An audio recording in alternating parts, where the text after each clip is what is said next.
You know, some people are just negative. I don't know if there are any negative people in your life. Thankfully, there aren't very many in mine. But over the years, you know, I've come across some negative people. And I heard about a lady one time who was just always negative. Doesn't matter the circumstances. Like, she was just always the bridesmaid, never the bride kind of thing. And then she finally got married. And she ran into a friend of hers a couple of years later, and her friend saw her, and she was so excited. She says, "Oh, you got married. I'm so happy for you." And the lady said, "Yeah, well, it's good. I got married, I guess." And she's like, well, what's the matter? He's like, "Well, it's just my husband's not good looking." She says, well, that's okay, but all those years, you know, you couldn't wait to get married. At least you finally got married. There's got to be some good news for you. She said, "Well, I guess so. My husband's rich." She said, "Well, that's great. He may not be very good looking, but at least he's got money." And she's like, "Yeah, but, you know, it's just, I'm not very happy." And she's like, "Well, what's the matter?" She said, "Well, he's stingy." She's like, "Well, come on now. You've got to start seeing the glass half full. It can't always be, you know, half empty." She said, "Well, I guess there is something." And she's like, "Well, what? Let's focus on the positive." She said, "Well, our house burned down last week." She said, "Well, I don't see how that's good news. How is that good news?" She says, "Well, my husband was in it when it burned." Now, I don't know if you've ever met somebody like that, but I think I have. In fact, if you were with us last week, we met someone like that in our study of the book of Ruth, a lady by the name of Naomi. Now, she didn't start out that way. You know, she wasn't always negative, and she didn't always have a sour outlook on life. Actually, if you were tracking with us last week, you saw that Naomi started out as a Jewish wife and mother, and she kind of had it all. She had the dream scenario, if you will. She had a husband, 2 sons, everything was going well, but in the midst of a famine, her husband led her family into the land of Moab, which was one of the enemies of Israel. And while in Moab, this like hated and despised place, if you were an Israelite like Naomi, they were there in this Moabite place, and while they're there, her husband dies, and then her 2 sons die. Just within 10 years, she went from having everything to having nothing. And so she goes back home to Bethlehem. And she takes one of her daughter-in-laws with her who refused to leave her side.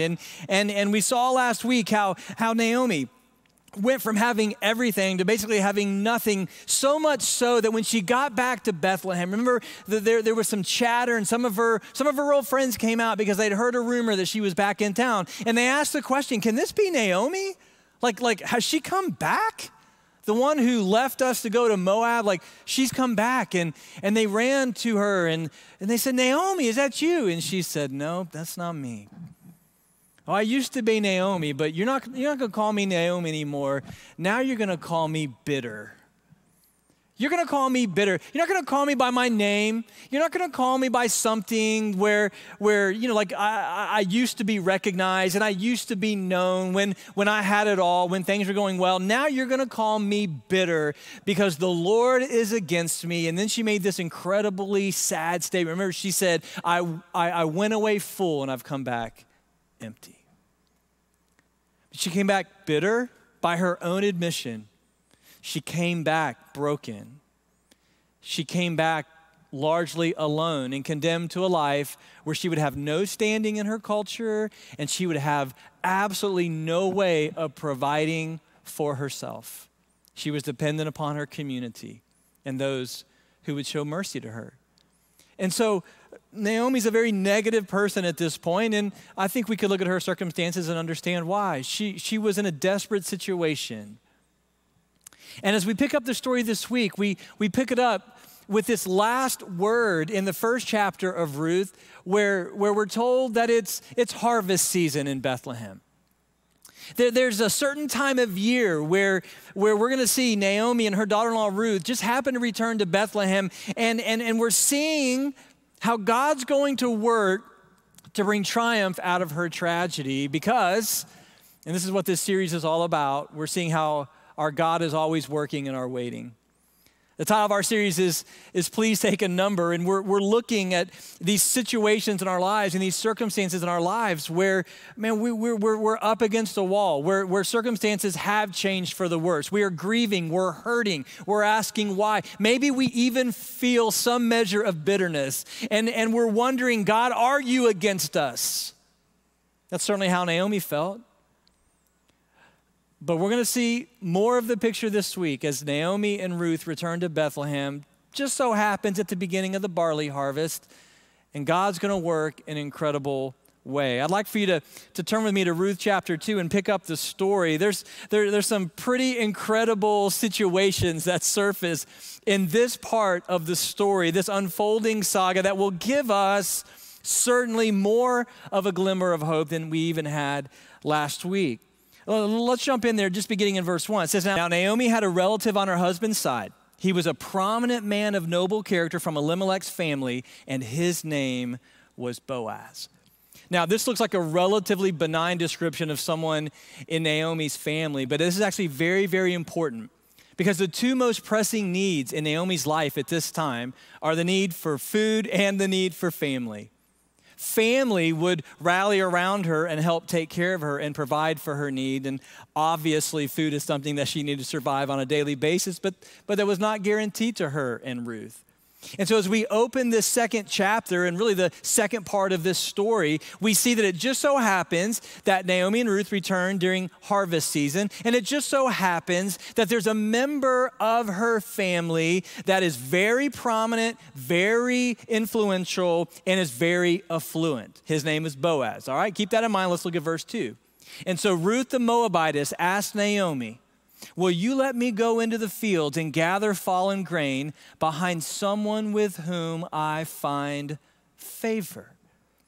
Now, let me just pause here because this is a really important contextual statement as well. You see, back in this day and time, in an agricultural society, wealthy landowners would often set aside just a corner of their property to where those who are in need and did not have the ability to provide for themselves could come along and they could harvest grain to take enough home on a daily basis to get by. It was a process called gleaning. And so notice Ruth says to her mother-in-law Naomi, would it be okay with you if you would allow me to go into a field of someone with whom I find favor? No guarantee this will happen. Everyone knew she was a Moabitess. If you didn't know that, the author is going to remind you on several occasions. And so we see she is an alien, a stranger. She's an unwelcomed immigrant in the land of Israel. And so that's why she asked Naomi, do you think it's okay for me to go and just try to glean in a corner of a field and bring home enough grain for us to survive? The reason that Ruth asked Naomi this question is because it was very, very dangerous. You could imagine a single woman with no immediate family connections to where she's living in Israel, going into a field every single day where there are a lot of young men in the area, not all of them with the moral integrity of Boaz. And so it was a dangerous proposition for Ruth to go into these fields to glean, but really they have no choice. And so look what happens next. Naomi says to her, well, go ahead, my daughter. And so verse 3, Ruth left and she entered the field to gather grain behind the harvesters. And she just happened to be in the portion of the field belonging to Boaz, who was from Elimelech's family. Now, I want you to see here how this is starting to tie together because the author of Ruth is very intentional in the original language with how this is stated. What the author is communicating to us is, first of all, that it just so happened when Naomi and Ruth left Moab to return to Israel that it was the beginning of the barley harvest. And it just so happened that still in the area is a very prominent and wealthy man who belonged to Naomi's family named Boaz. And it just so happens that the one field Ruth picks in which to glean is the field that Boaz owned. That's why the author here says that it just happened to be the portion of the field belonging to Boaz. And there's an incredible truth that surfaces here that you and I need to be reminded of often. It is simply this: our God does not have accidents. he makes divine appointments. You cannot miss this in this incredible story. It's woven in these few verses connected to the first chapter. That was a chapter filled with tragedy. Coming out of it, what do we see now? Not tragedy, intentionality. We don't see coincidence. We don't see accidents. No, what we're seeing here are divine appointments. They go back to Israel, not at a random time according to God's calendar, but at the exact time when the barley harvest is happening. What did that mean? That Ruth had the opportunity to glean and provide some grain that she and her mother-in-law desperately need. Just so happens that she winds up on the field of their family member who is a prominent and gracious man. You see, you cannot miss this fact that our God does not have accidents. He makes appointments, divine appointments. He's working in the waiting of Naomi and Ruth in a profound way and in ways at this point they're not even aware of. And so look what happens next. Later, verse 4, check this out. When Boaz arrived from Bethlehem, he said to his harvesters, "The Lord be with you." I like this part. They say, "Well, the Lord bless you." I don't know if this is how people greeted each other back then. It seems a little goofy to me. But if you're wondering what it's like to be in ministry, I'll just tell you, every time I see Pastor Jason, I say to him, "The Lord be with you." And he says to me, "The Lord bless you." That's how we greet each other in ministry. Now, I don't know why they did this, but it's in there. That's exactly what they said to each other, all right? So he gives them this greeting. And then notice what happens next. This is crazy. Boaz kind of gets up next to his servant here who was in charge. Okay, he goes to the foreman, if you will, and he says, "Whose young woman is this?" Now, track with me here. It just so happens that Naomi and Ruth go back to Israel during the days of the barley harvest. It just so happens that there was still a relative in the area who just so happened to be prominent, wealthy, gracious, a man of character. Just so happens that Ruth ends up on his field the first day she goes to glean. And it just so happens that while she is still there, Boaz swings by on his way home from Bethlehem to check on his workers, and notice it just so happens he sees her. It reminds me of when I met my wife in college. It just so happened we were in the same orientation class together, and it just so happened that she caught my eye. It also just so happened I did not catch hers for a long time later, but I was persistent. You see, our God does not have accidents. He makes appointments. And Boaz here immediately notices Ruth. He's clearly attracted to her. I wonder what he might say. Jason gave me some pickup lines I know he used with Andrea back when they first met. I think he said something to her like this: "Do you go to church? Because you are the answer to all my prayers." The one I used on my wife was, "Do you know what this shirt is made of? Boyfriend material." Now, those of you who are watching us and you're single, feel free to use those pickup lines, all right? That is totally free in our service today. I don't know what Boaz says, but clearly, check this out. He notices Ruth. He's interested in Ruth. He asks his lead harvester, "Now, who is that's gleaning after our workers?" Now look at what happens here. Verse 6, the servant says, "Well, she's the young Moabite woman who returned with Naomi from the territory of Moab." Do you guys have it in your minds yet that Ruth is a Moabite? I love the emphasis here. She's a Moabite from the land of Moab, in case you're a moron, okay? It's like saying he's an Ohioan from the state of Ohio, okay? There's a clear emphasis here that she does not belong. Who is this young woman? Well, that's the young woman that came back with Naomi. She's the Moabite from Moab. Nobody pays attention to her. And look what happens next. She came to us and she said, will you let me gather fallen grain among the bundles behind the harvesters? And she came and she's been on her feet since early morning, except that she rested a little bit in the shelter. And then verse 8, Boaz said to Ruth, check this out.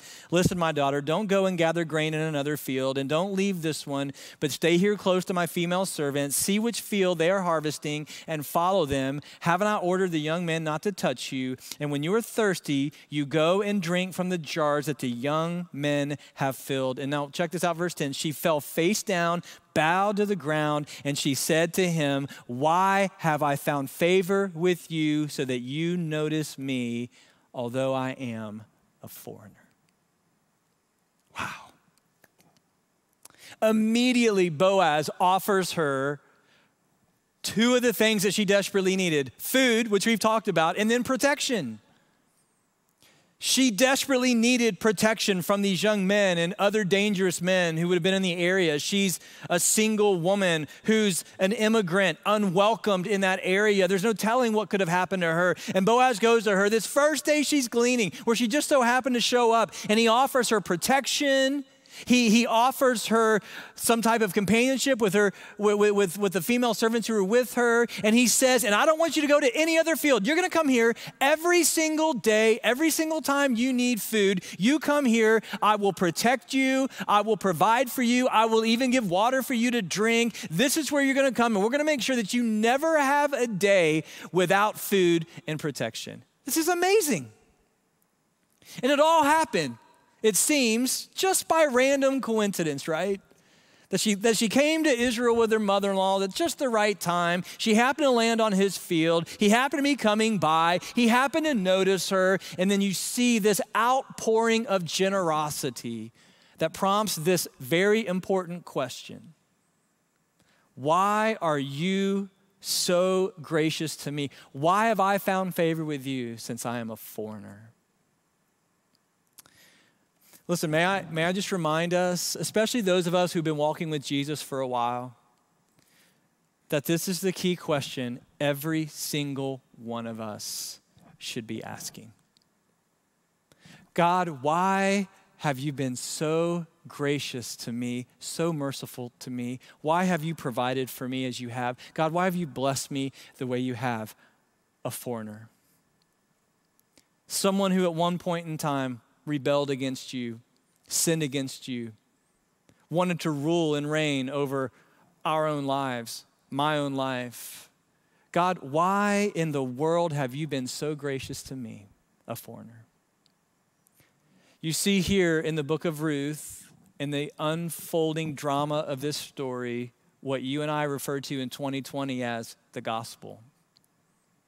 God's benevolent grace to a people who do not deserve it. And so Ruth asked him this question, and this points us forward to the gospel. And notice how Boaz provides to her. Let me just give you two more verses here, verses 19 and 20. Notice this. Now, what happens in between is that Boaz goes and he gives Ruth more than enough grain to last them a very, very, very long time. She goes home like with a shopping cart full of food. And she gets back, notice verse 19, her mother-in-law was like, well, where in the world did you gather barley today? And where did you work? May the Lord bless the man who noticed you. It was so unusual, Ruth walking in like she was at a shopping spree, and Naomi's just blown away by this. Where in the world did you glean grain today that you've been so blessed? And look at verse 20. Naomi said to her daughter-in-law, may the Lord bless him because he has not abandoned his kindness to the living or the dead. This man is a close relative. He's one of our family redeemers. We see a couple things here that I believe are life-changing, especially in a season when we're waiting. We're hurting, maybe even we're bitter and we're broken. Let me give you just two quick takeaways that you can discuss with your family today. Maybe you can share with someone in your circle of influence that's going through a difficult time. Let me give you just one important reminder and then a second. First of all, God works through divine appointments, not random accidents. That's just how our God works. I've said this recently, that nothing comes into the lives of God's children that's not first filtered through his hands of providence, and that's 100% true. You see it happening here in the story of Ruth. And it's only in hindsight that we can look back and see how God has been working in our waiting. One of the reasons that God doesn't show us the full effect of his work in the moment is that if he did, it would remove the need for faith. And our God is always glorified in the exercising of our faith. Without faith, in fact, it's impossible to please him. And so God in the moment is not going to disclose everything that's happening and every reason for everything that's happening. No, but you can rest assured that he is working in your waiting in such a way that nothing coming into your life is not first filtered through his hands of providence. And he's working in such a way that there's not just some coincidence or accidents happening around you. No, there are divine appointments happening. This is how our God works. And then secondly, I just want you to see right here in the heart of the Old Testament, maybe you wouldn't expect to see this, but this is true. Our God has a heart for the outsider, and so should we. Boaz doesn't owe anything to Ruth. She is, after all, a Moabite. He doesn't owe her the incredible amount of grain that he sent her back to Naomi with. He doesn't owe her the protection, the kindness, the generosity. He doesn't owe her any of that, but yet he lavishes these things on her, much like our God does for us, as he lavishes his grace and his mercy on us. And we see that even in our waiting, and even as God is working, he's working in such a way that he is in complete control over all of our circumstances, and he is working to show his grace and his favor and his kindness to us and to others through us. Listen, our God has a heart for the outsider. Our God has a heart for the spiritual immigrant. Our God has a heart for the foreigner who is far from him and who does not deserve his grace. And I know you and I are grateful for that today, because if he did not have that heart, none of us would know him and know the blessing of his love and the security of eternal life.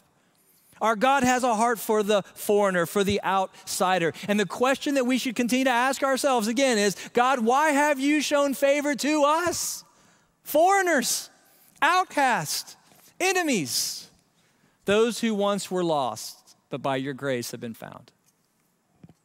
And of course, God shows his grace and mercy to us because of his unconditional love. It's not something we deserve. Any more than Ruth deserved Boaz's generosity, neither do we deserve the Lord's. And just in case you're still doubtful as to whether or not this is something that's connected to the heart of God throughout human history, let me give you two quick examples of how in the Old Testament we see this. Proverbs 19:17, check this out. Whoever is generous to the poor lends to the Lord, and he will repay him for his deed. Deuteronomy 10, he executes justice for the fatherless and the widow and loves the sojourner, giving him food and clothing.